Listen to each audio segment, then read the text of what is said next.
Hey guys, it's Maji Mueve. I'm back. I have a new video I'd like to share with y'all, which is about men being protectors. Men being protectors. I'm going to tell maybe two short stories because I'm going to see if I even have enough room in the iPad that I'm recording. Because I'm getting so full on my phone, I have to start deleting some videos. So, here are some examples, and I'm going to be very clear too. This is such a turnoff. If I go on a date with a guy, if I'm with a guy and I notice that he's not a protector, it's not happening. It's not happening. If I'm tougher than he is, oh hell no. And here, let me look at this side of the camera because I know that that's the part I'm going to be. Looks like I'm looking at you, right? Sometimes I feel like some people don't know how to make those types of recordings and they're always looking at themselves and not realizing you're just kind of looking sideways in the camera. Anyways, something I've learned from doing videos. So, for example, when you go down to like sit to have dinner or lunch or what have you, right? Going on a date, it's usually lunch or dinner, it's not breakfast, right? Usually the man wants to sit in the space where he can see where the exit is, where the entrance is. And not only that, usually a protector type of man is very aware of everyone walking around. Someone walks in, he looks. Someone walks back, he looks. Someone's giving a dirty look, he's looking.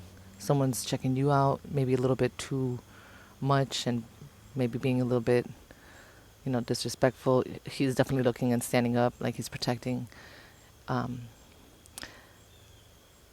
So, for example, one thing I know about the protectors that I've met in New York and Chicago, because not for nothing, I've never really met any protectors in Miami. I'm not saying y'all don't exist, but I haven't met y'all being super protective. I just haven't. Most New Yorkers in Chicago and men who are protectors, they might be talking to the lady of interest, but while they're talking to you, they're always looking around like this. And sometimes they're very apparent of it that they'll even let you know, oh, just so you know, I am listening, but I just like to always be aware of my surroundings. And why is that? Usually because they know where they live. They have, unfortunately, seen shootings, seen shootouts, gotten shot, lost someone from a shootout, been near violence, lived in the ghetto, blah, blah, blah. You get the point, right? I'm going to tell a little story now. So, one time, so it's not only just about being aware, right? Like sometimes I would be able to see something before the guy would see it, and I'm like, you're telling me I got to see that 30 seconds before you did? Mm-mm. Because that means I'm basically doing the same job I was doing as a single woman. And women, as single women, we have to be our own protectors because guys are trying to do crazy shit to us all the time. For example, and I was talking about this with my dad earlier, like when I would go to the beach in Miami, and if I was by myself, if there was some type of creeper, he would come near me. He would like try and lay next to me, and I would call him out. I'd be like, bro, why you gotta be right next to me? You just looking at my ass. Like, don't fucking be right next to me. Go to any other part, right? Because I know what the fuck you're doing. Like, out of all the places to be in the beach, you're literally 2 feet away from me. Like, fuck out of here, right? And I've argued with guys and left, and sometimes guys had kept on following me. But I'll tell you one thing: when there's a guy next to me, they don't do that. They don't do that. But it doesn't mean they won't at one point do that. Because, different story, not beach time, but when I was in the train, CTA, right, the Chicago train, and this was, where did I used to live? Wilson Avenue, I think it's called. I want to say Wilson Avenue, the Brown Line. I was going with a former lover of mine. I would say ex, but in my mind, I'm like, that was not a relationship. That's not an ex, and that was definitely not a man. So I'd just rather say, oops, lover. We were going to the train station, and there were three about 15-year-olds, like they were young guys, that started acting inappropriately towards me the moment I started walking in upon entrance. And they said something like, I don't remember, but it was something like, hey shorty, damn, look at that ass. Oh yeah, you looking so good. Like just really disgusting, fucked up shit, right? And I'm like, yo, I'm literally in my 30s and you're 15. Like the fuck, right? And the guy I was with, and I'm not gonna mention your name, and if you are listening to this video, like, whatever. I wish you the best. I hope you've learned how to protect women, but if you gay, I understand that too. But anyways, but there are gay men who protect women too, just letting you know. Anyways, moving on to the story. um, those guys, those three guys, they followed us into the train, and I was walking further away, and I could realize they were walking towards us, and then we entered the same exact train. When I decided to walk away, they started following me. And this was when I was with my so called ex, all right? And the other thing is, he actually thought I was handling it wrong. He thought I was handling it wrong because he thought that it would be better to be nicer to them. Like, like what? Are you fucking insane? These guys are being disrespectful to me and they're doing it while I'm right next to a guy, meaning they don't give a shit what you have to say, and you're trying to be nice to them. You got to be ruder than rude. Like, are you kidding me? Basically, long story short, they followed us from car to car, and I kept swearing at them. I kept yelling at them back. They kept laughing at me and making fun of me, and they literally followed us, I shit you not, like about, I want to say, five carritos, five cars, car trains, right? All the way till we got to the chauffeur. And I let the chauffeur know. And the chauffeur, who is not only a good chauffeur, but also a real man, stopped the train and made the report on the loudspeaker and said, if there are three gentlemen that, or three guys that are, disrespecting and harassing a woman, you need to get off this train right now. And he even asked me if I wanted to get them arrested. And me still being a dumbass liberal who supported BLM, thinking that they actually give a crap about black people, which they don't. And I hope you understand that all they did was just make millions, and like they haven't helped any black community, like none. Just the main founders of it and the main people organizing it just have their $1 billion mansions in Miami. And then others are getting arrested for things that they've done wrong. Anyways, that's for another movie, another show, another video. I didn't want to call the cops because I didn't want to get them arrested. And honestly, now I would have done that because those guys were dangerous at 15 doing that shit. And it took the chauffeur getting him kicked out. And I remember we went to some like doctor's office or something for him because he had like apnea or some shit like that. And I'm not hating on you if you ever watch this video. I'm just saying, like that was fucked up what you did. How he like tried to shame me that like I should have been nicer when really I shouldn't have been able to have done anything because a real man would have been like, what the fuck you doing? And like, you better get the fuck away from me and start fighting them, period. That's what a real man does, protect you. And I yelled at him about this too because I thought to myself, and I said to him, I'm like, I basically did exactly what I would have done if I was by myself. And you did nothing. That's not a protector. That's not a man.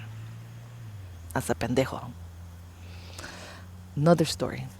One time in Chile, and this was like in my teens, right? I remember there was a guy who out of nowhere in Chile, when you go to the plaza, you make out, they call it pinchar. Like, vamos a pinchar, Y eso es mi pinche or whatever. And you would go to the plaza, and basically that's all you would see is just couples making out everywhere, right? And so we basically met there to like make out and meet and all this stuff or whatever. And I'm telling you, this guy was only my boyfriend for like 2 weeks or something because he failed after this time. So basically this guy came up to us with a knife, all right? Up to us with a knife. And we're like, give me both of your wallets. Give me everything that you have. Give me everything you own. And first of all, my boyfriend at the time, excuse me. Sometimes I get like a burp hiccup. My boyfriend at the time was ready to give him the money. He was just like, oh, okay, I see. And I was like, I'm not giving you anything. And I called him out. And that was when I could even barely speak Spanish. Like I still had a very deep accent. Like I'm a lot more, bilingual and able to speak better Spanish these days. But I didn't know Chilenismo. I didn't understand everything in Chile. Chile has their own, you know, um, what do you call it? Not sign language. What's it called? Their own slang. And basically, long story short, all I did was basically convince the guy. I was like, you'd be really stupid to steal from me, knowing that I'm American, and like you could learn a lot of things and meet a lot of people that you would never meet living in this type of country, right? And and this was before iPhones and all that shit, like and a lot has changed in Chile since then. But I literally convinced the guy with the knife that instead of giving him my last 5, 10, 15, $20, however much it was in Chilean money to American money, I don't remember. Uh, you're gonna meet celebrities with me. You're gonna learn, the American way, and he literally was like, "You're not American," and I'm like, "Yeah, I am." He's like, "So speak English to me," and I spoke English to him. And basically, long story short, I was able to convince a guy who had a knife of to me and a man. Well, he wasn't a man; he was a teenage boy. But I'm telling you, there's teenagers that are tough, right? And he decided he changed his mind. And after that, I was like, no one was not being charged now. Like, this is over. I'm like, yo, you the guy? You the guy I'm going to share my lips with? Like, fucking crazy. So I just want to say, long story short, because I'm glad the video lasted this long and I don't really have much more to say. Y'all men are supposed to be protecting us. Period. Like, you're supposed to be protecting us. If women are doing so much more to protect themselves than you, then what the hell do we need men for? It makes no sense. And hey, if you're a tough woman, good for you. I like to punch. I like to kickbox. You know what I mean? I'm gonna one day be able to own whatever. I'm not gonna talk about that. But my point is, if you're gonna be dating a man and be with a man, what's the point of also having to still protect yourself just so that you can hook up with him? That just makes zero sense. So, anyways, you can leave your likes, comments, shares, subscribe to hear more. Let me know what you think. But at the end of the day, tell me I'm wrong. You know I'm not wrong. And men who are protectors, they literally will be laughing at this story. They'll be like, "What?" Like they'll be like, "Hell no, I wouldn't do that shit." Like I would, I would like fight those guys. I would protect you. They're not scared, and that is such an attractive thing for a man. Not first of all, when a man is trying to be cool with everybody, that's one thing sometimes because you're a nice person. But when the woman's being straight up disrespected, you need to take care of that. And I understand if, for example, how I handled it in the plaza of being nice to the guy, like that's because he had a knife towards me. You see what I'm saying? Like there's many different ways to be able to face someone being a criminal, being a hater, being violent. But it would just be so nice, not just when you're on a date, gentlemen and idiotas, not just that, but just anywhere. Like when you're in a parking lot, just make sure when it's dark outside that you see a woman be able to get into her car. Like you could even be able to protect from some guy following her. Like, and there are guys who have done that where you'll see videos of it. Some people get a chance to record it where they'll be like, "Hey, she doesn't know you. Don't touch her. Leave her alone. Yo, bro," and like push. Like that's what a real man is. Even if you're not interested in her, even if you're not dating her, even if you're not hooking up, like that's what a real man does. He doesn't just protect one woman. He protects all women of the community. He protects the children. That's important. So, anyways, enjoy the video. I'll be back for more. You guys can join me on Instagram, Maji Mueve. And if you are interested in other things such as like skincare, hair care, body care, I have my website, maji.mymonet.com, which you'll have in the link below. And I hope you guys have a wonderful and blessed day. And don't be with a man who doesn't protect you. And men, you better protect us, or else.